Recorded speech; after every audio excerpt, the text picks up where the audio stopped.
ओम नमः सिद्धेभ्यः नमो अरहन्ताणं नमो सिद्धाणं नमो आर्याणं नमो वज्रायाणं नमो लोके सव्साहुणम् एसु पंचनमो यारो सव्पावपणासनो मंगलाणं च सर्वेषु पठमं हवै मंगलम् चत्तारि मंगलम् अरहंत मंगलम् सिद्धमंगलम् साहु मंगलम् केवलिपण्डतो धम्मो मंगलम् चत्तारि लोगोत्तमा अरहंत लोगोत्तमा सिद्धलोगोत्तमा साहुलोगोत्तमा केवलिपण्डतो धम्मो लोगोत्तमा चत्तारि शरणं पव्वज्जामि अरहन्त शरणं पव्वज्जामि सिद्ध शरणं पव्वज्जामि साहु शरणं पव्वज्जामि केवलिपण्डतो धम्मो शरणं पव्वज्जामि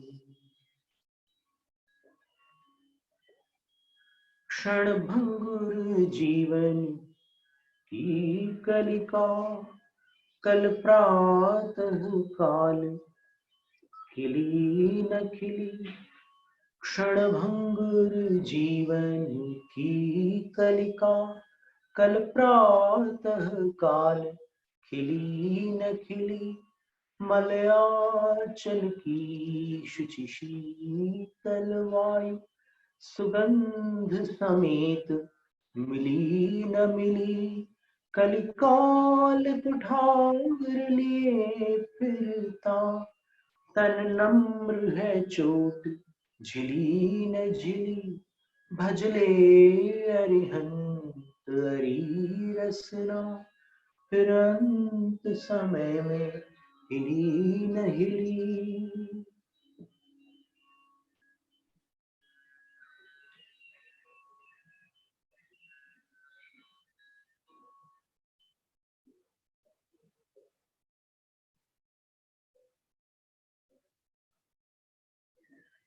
तो अपन ने कुछ बातें समझी है अभी इतने गहन स्वाध्याय के उपरांत कि सम्यक दर्शन सराग और वीतराग दो प्रकार का होता है।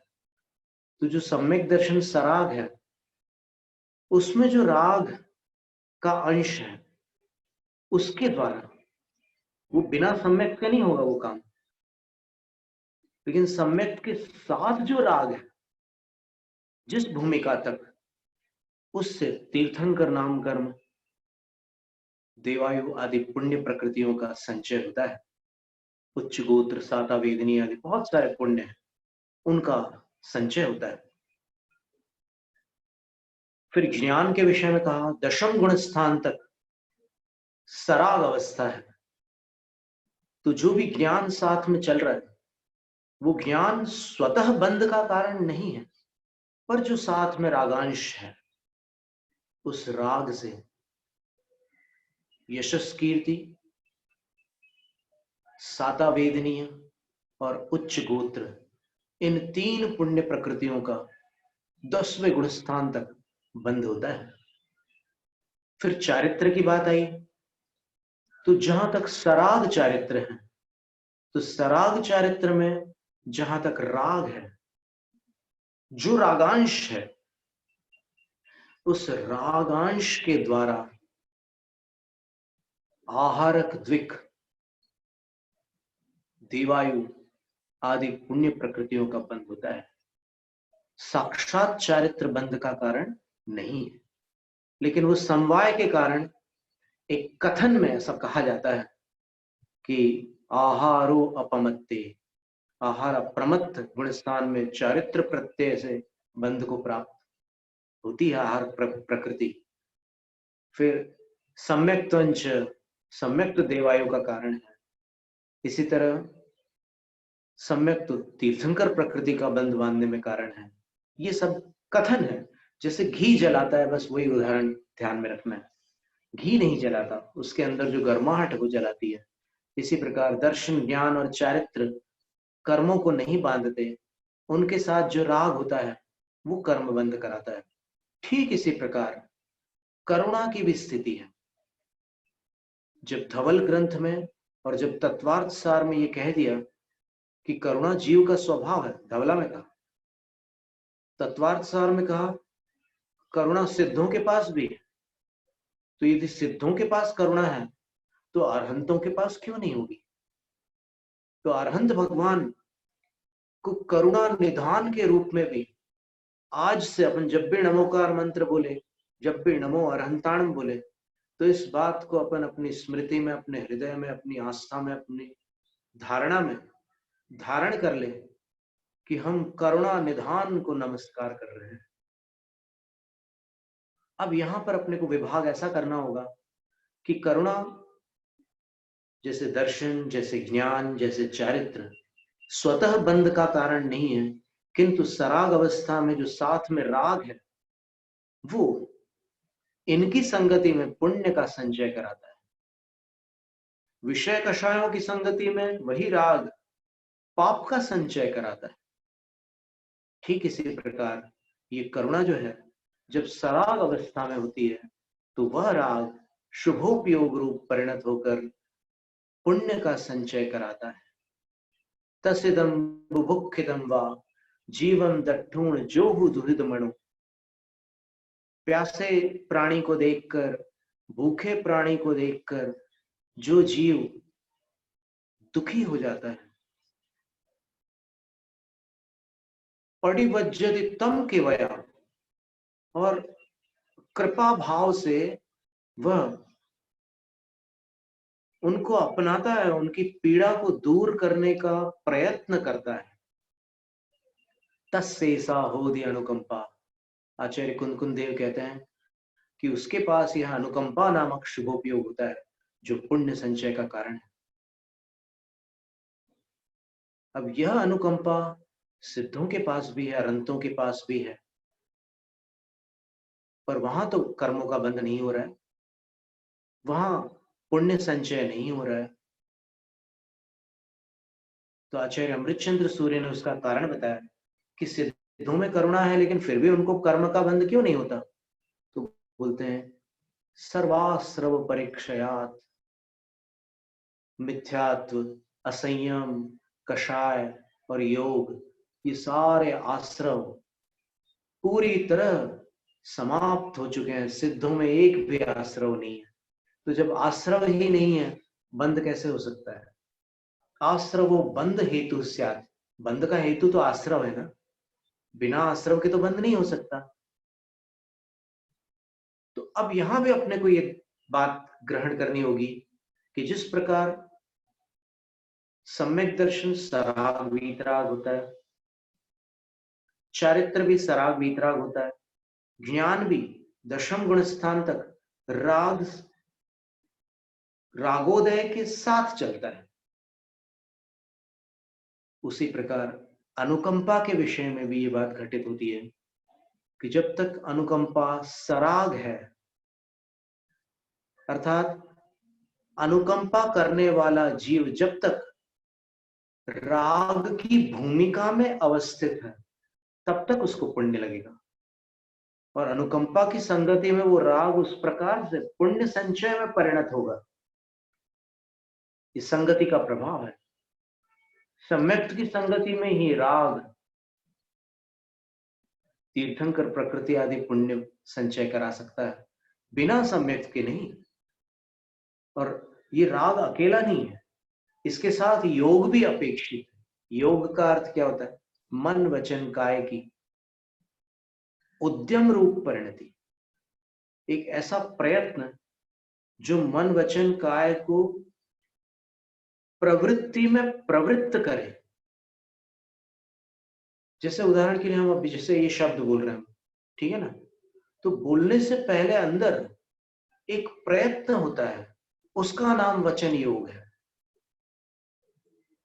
शारीरिक प्रवृत्ति के पहले जैसे हम ये उंगलियां ऐसे खोल रहे हैं बंद कर रहे हैं, इससे पहले अंदर एक प्रयत्न होता है, वो काय योग कहलाता है। प्रवृत्ति उस योग का कार्य है और प्रवृत्ति का कारण वह योग है। इसी तरह मनोयोग है, कोई विचार होता है, विचार से पहले एक प्रयत्न होता है, उसका नाम मनोयोग है। और इन तीनों योगों के लिए मनोवर्गणा, वाग वर्गणा जिसको शब्द वर्गणा कहते हैं, और ये काय वर्गणा, आहार वर्गणा जिसका नाम है, इनका आलंबन लेता है। कौन? ये जीव। और इनके आलंबन से आत्म प्रदेशों में जो हलचली होती है, परिस्पंद होता है, उसका नाम योग है। और उसके लिए वीर्यांतराय का क्षोक्षम भी चाहिए, शक्ति भी चाहिए।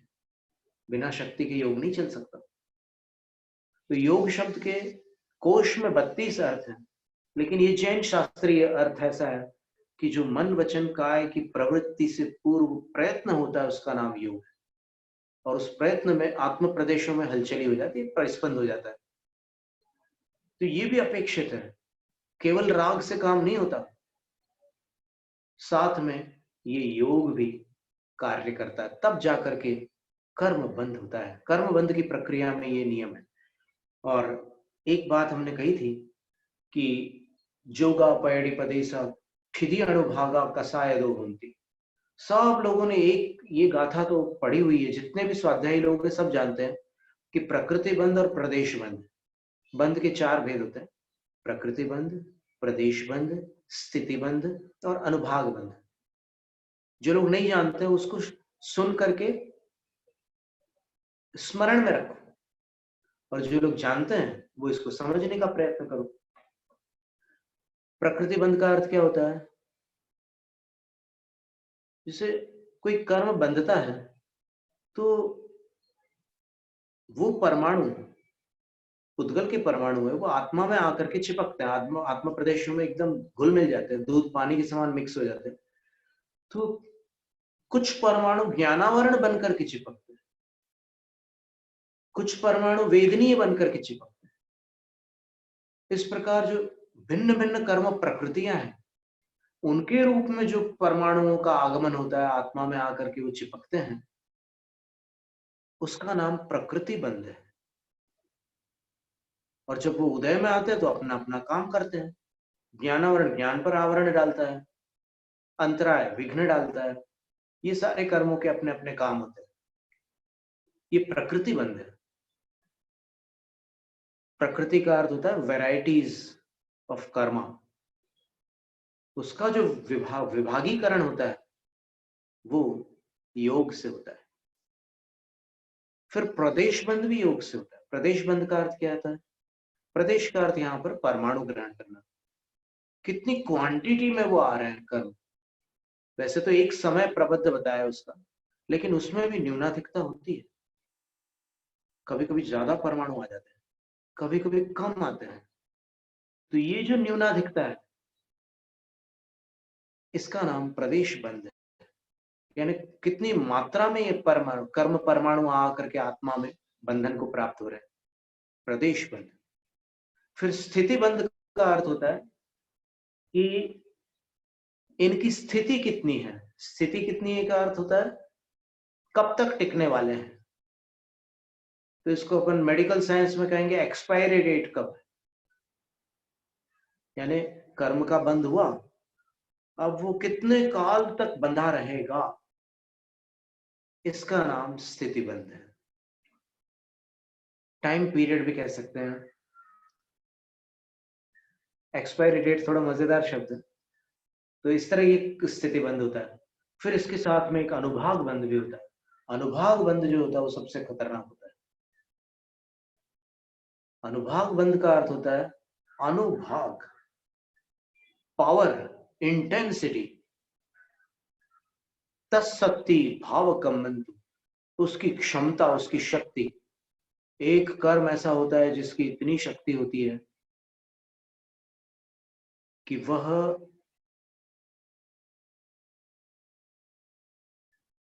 उसको कोई टाल नहीं सकता। ये अनुभाग की बात है।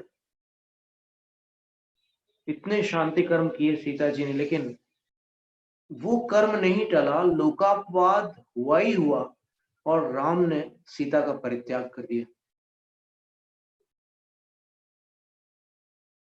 प्रचंड अनुभाग शक्ति में ऐसा बल होता है कि उसकी इंटेंसिटी इतनी स्ट्रांग होती है कि उसको टाला नहीं जा सकता।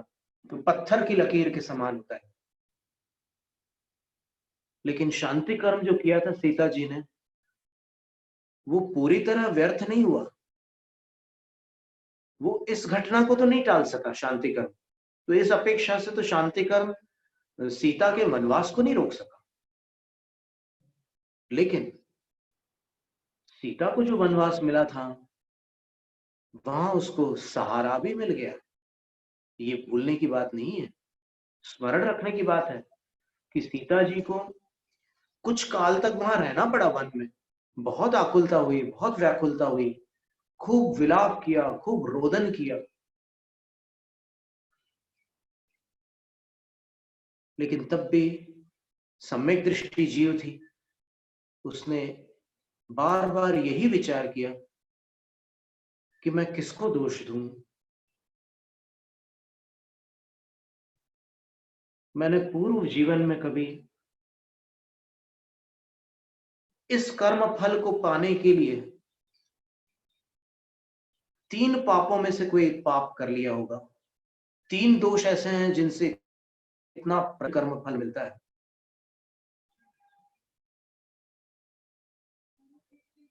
और वो 3 जो दोष है, पद्म पुराण में रविशेनाचार्य कहते हैं कि या तो मैंने जीव हिंसा की होगी, जीव हिंसा का ही इतना भयंकर फल हो सकता है, अथवा यदि मैंने जीव हिंसा न की हो तो फिर मैंने मिले हुए को विरह कराया होगा, वियोग कराया होगा। जो दूसरों का वियोग कराते हैं उनको भी असहनीय वियोग की वेदना सहनी पड़ती है।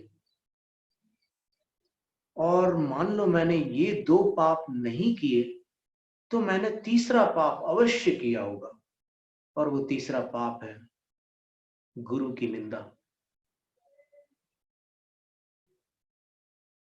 इन 3 के अतिरिक्त मुझे जो आज परिस्थिति प्राप्त हुई है वो अन्य किसी कर्म से प्राप्त नहीं हो सकती।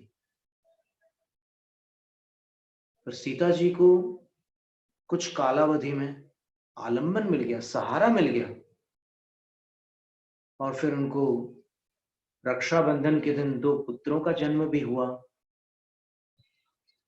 ये अवश्य है कि श्री राम से उनका वियोग रहा, और श्री राम ने मेरा त्याग कर दिया है, इन वचनों को सुनते ही साथ सीता ने तत्काल संकल्प कर लिया था कि जब मेरे स्वामी ने मेरा त्याग कर दिया और अयोध्या की प्रजा के कारण मेरा त्याग कर दिया, तो मैं भी अयोध्या का अंतिम श्वास तक त्याग करती हूं। सीता ने अयोध्या का त्याग कर दिया था।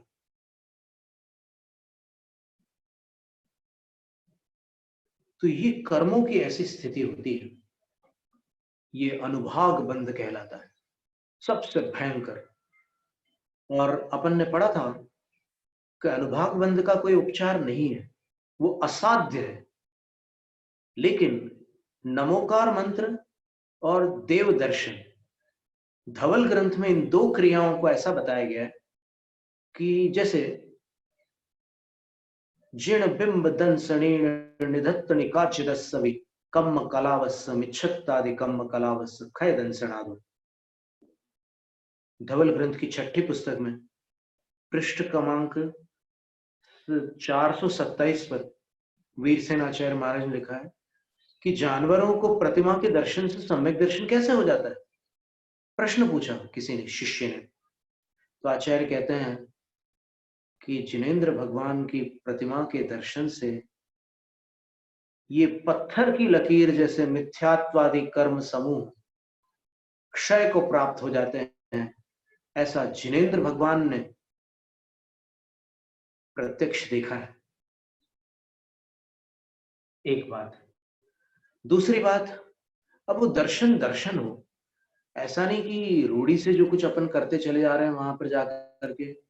कई बार ऐसा होता है कि जब क्षेत्रों के दर्शन के लिए लोग आते हैं तो भगवान को कम देखते हैं, बेदी को ज्यादा देखते हैं, वहां चावल चढ़ाना, फिर आगे भाग जाते हैं। अरे भाई, आप तीर्थ वंदना के लिए आए हो, वंदना तो करो। ये सिर्फ चावल चढ़ाना ही हो गया काम, इतने में ही पूरा आपकी पूर्ति हो जाएगी? नहीं, भक्ति के साथ करो।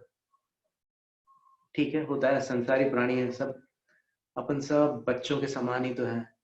कितनी गलतियां होती है, फिर सुधारते हैं, फिर गलतियां करते हैं, फिर सुधारते हैं। चलो भगवान से यही प्रार्थना करते हैं कि हे भगवान, कभी हमें इन गलतियों से पूर्णतः मुक्त कर देना। हे प्रभु, इतनी अनुकंपा करना, क्योंकि आज पता चला कि आप करुणा के निधान हैं, तो आप इतनी करुणा करना। फिर ये जो चार प्रकार के कर्म, इनमें अनुभाग बंध सबसे प्रचंड होता है। इसमें ये पत्थर की लकीर वाले कर्म जिनको असाध्य कहा गया है, इनके विषय में एक पंक्ति अपन ने और पढ़ी थी। धवला ग्रंथ के मंगलाचरण की टीका में वीरसेन आचार्य महाराज ने लिखा है कि ये नमोकार मंगल भी है और सूत्र भी है। सूत्र क्यों है? क्योंकि षटखंड आगम सूत्र का मंगलाचरण प्रथम सूत्र है, इसलिए सूत्र है। तो मंगल का क्या स्वरूप है? तो बोलते हैं कि मंगल वो होता है जिसको पढ़ने से विघ्न दूर हो जाते हैं, अर्थात विघ्न उत्पन्न करने वाले कर्म शांत हो जाते हैं। और सूत्र क्या है? तो आचार्य कहते हैं कि सूत्र वो है जिसको समझने से और जिसका ध्यान करने से असाध्य कर्म भी नष्ट हो जाते हैं। ये ध्यान की बात आ गई यहां पर। समझकर ध्यान लगाने से असाध्य कर्म भी नष्ट हो जाते हैं। बहुत बड़ी बात है। कितना बड़ा खजाना दे दिया आचार्य महाराज ने कि अगर नमोकार को तुमने समझ लिया और ध्यान लगाकर उसकी आराधना की तो असाध्य कर्मों का भी क्षय हो जाएगा। पंचम काल में इससे बड़ी बात और क्या हो सकती है? महान है ये रहस्य। और जितने सम्यक दृष्टि है, जितने श्रद्धालु हैं, वो तो इसको सुन करके धन्य हो जाते हैं।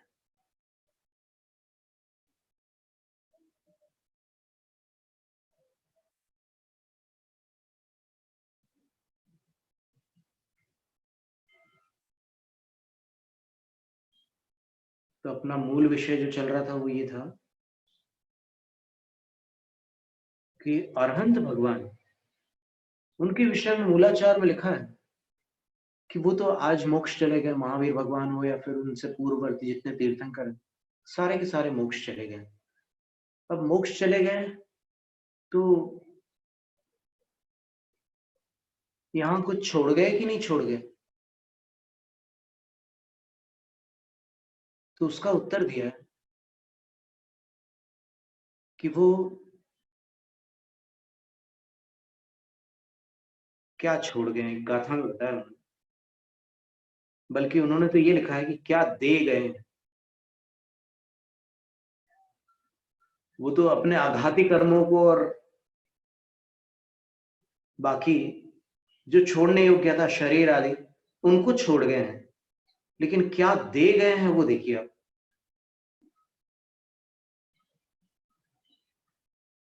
जन्ते हि दुदादव्वम तम दिण्डम जिणवरेहि सवेहि दंसरणान चरितस्सैष दिविहस्सवेषु। क्या सुंदर बात है। आचार्य वटके स्वामी मूलाचार ग्रंथ की 570 क्रमांक गाथा में कह रहे हैं कि सभी जिनवरों ने, सभी तीर्थंकरों ने जो देने योग्य था वो दे दिया है। क्या देने योग्य था? तो कह रहे हैं दर्शन, ज्ञान और चारित्र, इन तीनों का उपदेश वो देकर चले गए। तो वो ऐसा अनमोल खजाना देकर के चले गए हैं कि जब तक उनका तीर्थ चलेगा तब तक उस उपदेश के माध्यम से जीवों का उद्धार होता रहेगा, जीवों का कल्याण होता रहेगा।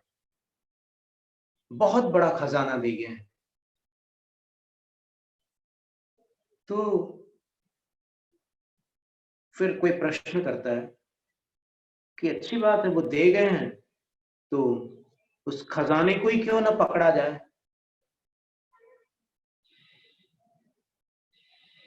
भगवान तो प्रस्थान कर गए, अब बार बार भगवान का नाम लेने से क्या मतलब, वो तो मोक्ष में चले गए। अब तो वो सिद्धालय में विराजमान है और अब तो वो अनाम है, नाम रहित है। सिद्धालय में सिद्ध परमेष्ठियों में कोई नाम नहीं होता। वो तो जब तक यहाँ अरहंत थे तब तक उनके पास नाम था। तो फिर अब जिनवरों की भक्ति से क्या लाभ? वो जो दे गए हैं उसी को पकड़ लिया जाए। तो आचार्य उत्तर देते हैं कि जिनेंद्रों की भक्ति से क्या लाभ होता है, आचार्यों की भक्ति से क्या होता है। आचार्य जो बता रहे हैं, जो आदेश दे रहे हैं, बस उसको पकड़ लो। आचार्य की भक्ति करने की क्या आवश्यकता है? आचार्य उत्तर देते हैं। 571 नंबर गाथा है। भक्ति ये जिणवराण खीयति जंपुव संचयम कम्मम आयर्य पसा एनय विज्जामंताय सिद्धंति।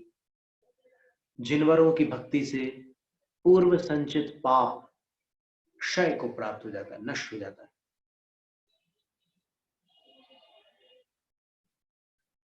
साधारण बात नहीं है ये। पाप के उदय में जिसको पीड़ा हो रही है वही इसका महत्व समझ सकता है कि पाप के नाश से कितनी राहत मिलती है। तो जिनवरों की भक्ति से जो पूर्व संचित पाप है वो खीयति, क्षय को प्राप्त होता है। और आचार्यों की भक्ति से क्या होता है? बोले आयर्य पसायन। आचार्यों की भक्ति से आचार्य आशीर्वाद देते हैं। तीर्थंकर तो वीतराग है, आचार्य सराग है।